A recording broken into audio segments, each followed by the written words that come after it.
The storm had rolled in slowly, heavy clouds spreading across the sky like ink spilling over paper, until the last rays of daylight vanished and the wind howled through the trees. The small, isolated town of Eldridge Hollow had never seen many visitors, and on nights like these it was easy to see why. The roads became slick and treacherous, the forests thick with shadows, and the eerie quiet was only ever broken by the occasional crack of thunder. I had only been there for a few days. My cousin Emma had invited me to spend the weekend with her in the old house she had recently inherited from her grandmother. The house was massive, decaying in places, but grand in its own way. I had been told it was the last house on the outskirts of town, an antique relic from a forgotten era. Emma had warned me before arriving that things were strange. She didn't go into details, but her eyes always looked a little too wide when she mentioned the house. I brushed it off as her being a bit dramatic, but that night as the wind began to howl, I started to understand. The lights flickered, and Emma's voice from the kitchen was drowned out by the storm outside. "I'll get the lantern," she called, her footsteps fading into the distance. The kitchen was at the back of the house, a place that always seemed darker than it should be, even in the middle of the day. I sat by the fire, trying to ignore the gnawing unease in my stomach. Moments passed, but Emma didn't return. I assumed she had gone to check on the shutters or something, but as the minutes dragged on, my unease grew into something more, something like dread. I stood and walked down the narrow hallway toward the kitchen. The house creaked and groaned under the weight of the storm, the old floorboards warping with age. When I reached the door, I hesitated. Something felt off. The kitchen light was out, but I could see the faint glow of a lantern through the cracks around the door. It was flickering wildly, casting long, twisted shadows against the walls. I pushed the door open. Emma was standing by the table, her back to me, staring down at the lantern. Her hair was soaked from the storm, but she didn't seem to notice. The lantern's flame was low, dancing erratically, as if struggling to stay alive. I called out her name, but she didn't respond. I stepped closer. Emma's eyes were fixed on the lantern, but her face was pale and drawn, like she hadn't slept in days. Her lips moved in a silent prayer or chant I couldn't hear, and her hands trembled as she clutched the lantern closer to her chest. I reached out to touch her shoulder, but before I could, she spun around, her face contorted in a horrified expression. "Don't touch it," she whispered, her voice barely audible. "It's not just a lantern, it's a trap." I stepped back, confusion seizing me. "What do you mean? What's going on, Emma?" Her hand reached out to me, her fingers cold and stiff, but then she froze. A shadow, long and stretching, began to move across the wall, a shape that wasn't there before. Emma's eyes locked on it, and her lips parted, but no sound came out. I turned to look, my heart hammering in my chest. The shadow, thick and heavy, crawled across the wall, growing larger, until it seemed to swallow the light of the lantern. Then it stopped, hovering in the corner of the room. I could feel the temperature drop, a sudden chill crawling up my spine. The lantern flickered one last time and then went out, plunging us into darkness.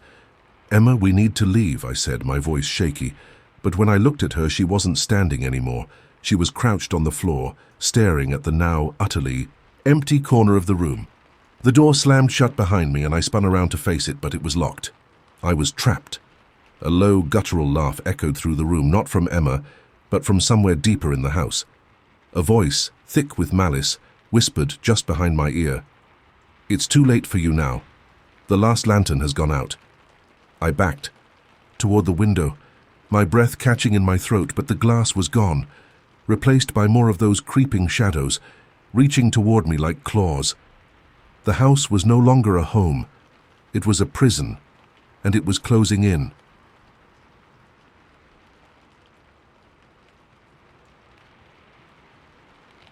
It was the kind of night that you'd swear wasn't real.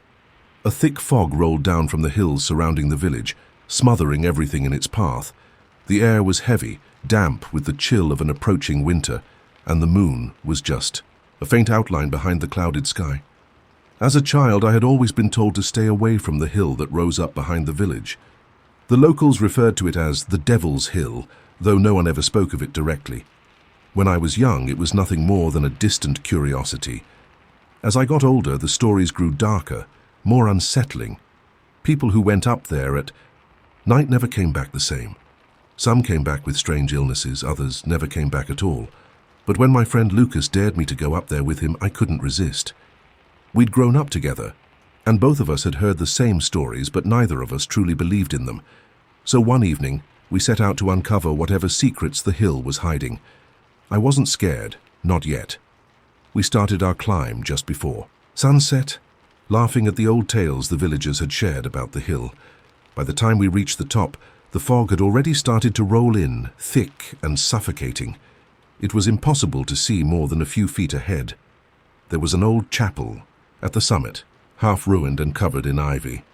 The locals said it had been abandoned for centuries, but there was a constant sense of something lingering there, watching. We pushed the creaky door open and entered. The chapel was freezing inside. It was as if the cold was coming from the walls themselves, as if the building had never been touched by warmth in all its years of abandonment. We stepped further into the dim, fog-filled space, our flashlights illuminating old pews covered in dust and rot. Then we saw it. At the far end of the chapel, there was a large weathered altar, and standing around it were 3 figures. They didn't move, didn't even blink, but something about them felt wrong. Their clothes were ancient, ragged, and their faces were obscured by the shadows of their hoods. One of them seemed to be holding something, but I couldn't make it. Out in the gloom, Lucas whispered my name, but I could barely hear him. My heart raced as I stared at the figures, trying to make sense of what I was seeing. Suddenly, one of them turned their head, slowly, toward me. There was a pause, as if the air itself was holding its breath, before the figure spoke. "Leave this place." The voice was soft, almost a whisper, but it struck me with a force that left me frozen in place. I couldn't move. I couldn't breathe. Before I could say anything, Lucas grabbed my arm. "We need to go, now." I didn't argue. We ran out of the chapel, our footsteps echoing through the fog. As we made our way down the hill, I felt something, a presence, following us. When I glanced over my shoulder, I saw the 3 figures at the top of the hill, standing motionless. By the time we reached the village, I thought I could finally relax. But something was wrong. I felt different, like something had attached itself to me, something that wasn't quite human. Over the next few days, I couldn't shake the feeling of being watched. I'd hear whispers at the edge of my hearing, but when I turned to look, there was no one there. Lucas, too, seemed off. He stopped talking to me, avoided me in school, and I began to see him staring at the hill with that same vacant expression the figures had. And then it happened. One evening, as I was walking home, I saw Lucas standing by the edge of the fog, looking up toward the hill. His eyes were wide, but his face was pale, lifeless. His lips moved, but he didn't speak a word. I rushed over, shaking him. "Lucas, what are you doing?" He turned to me slowly, his face now blank, devoid of any recognition. "They're calling me," he whispered, before he turned and walked back toward the hill. I tried to stop him, but it was like he was being pulled by some invisible force. I screamed his name as he disappeared into the mist, but I knew.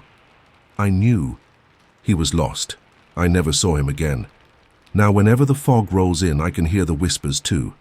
It's only a matter of time before they come for me, just like they came for Lucas. And the worst part? I know they're not just on the hill anymore. They followed me back to the village. They followed me home.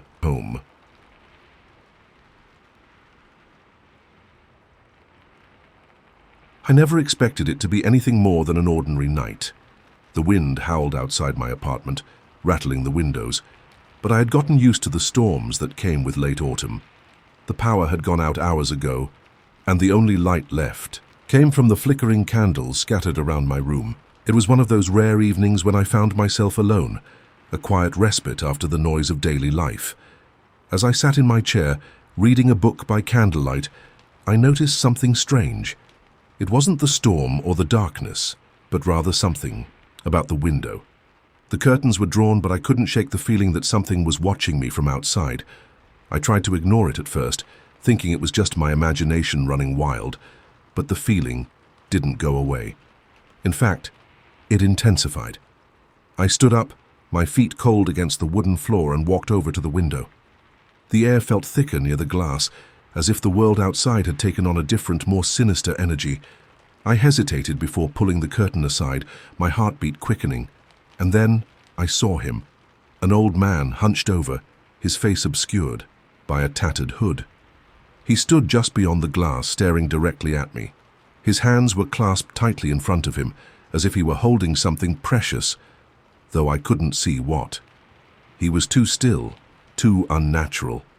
He didn't move, didn't blink. His eyes were dark, and for a brief moment, I thought I saw something in them, something empty like an abyss. A chill ran down my spine. I stepped back, my breath caught in my throat. I didn't know how long he had been standing there or how he had gotten so close. I glanced at the door, but there was no way for him to have entered without me hearing it. The building was old, creaky, and every footstep echoed through the halls. I quickly closed the curtains and backed away from the window, trying to shake off the dread that clung to me. But the feeling of being watched lingered, growing stronger. I was no longer alone in my apartment. I could feel it. Minutes passed, maybe longer, before I dared to look again. This time I moved cautiously, keeping my distance from the window as I reached for the curtain. When I pulled it open, I half expected the old man to be gone, but he was still there. This time, however, his expression had changed. His face was pale, gaunt, the skin pulled tight over the bones of his skull. His mouth was open, slightly ajar, as if he were trying to speak, but the words never came. That's when I noticed it. In his hand, he was holding something. A lantern. Its faint light flickered in the darkness, casting strange shadows that seemed to stretch beyond his body. The light wasn't right. It flickered, not like a normal flame, but more like a dying ember, barely hanging on to life. And then, just as quickly as it had appeared, he was gone. I closed the curtains for the last time and locked the window, telling myself I was just being paranoid, but I couldn't shake the image of his eyes, that hollow emptiness staring back at me. I didn't dare look out the window again, and I didn't sleep that night. I couldn't. The next morning the storm had passed and the sun was shining once again. I tried to convince myself it had all been a trick of the storm, the wind playing with my mind. But as I walked out into the street to grab coffee, I noticed something odd. On the corner of my block there was an old man sitting on a bench. His face was obscured by a hood, and his hands were clasped tightly in front of him, holding something close. I turned away, my pulse quickening, but I couldn't help myself. I glanced over my shoulder. The old man was still there, his head slightly turned in my direction, the same chilling emptiness in his eyes. And in his hand I saw the lantern, the same lantern. I never returned to that apartment. I left that day, packed my things, and never looked back. But every so often, when I'm walking down the street, I see him, always at a distance, always watching, and I'm certain that one day he'll be closer.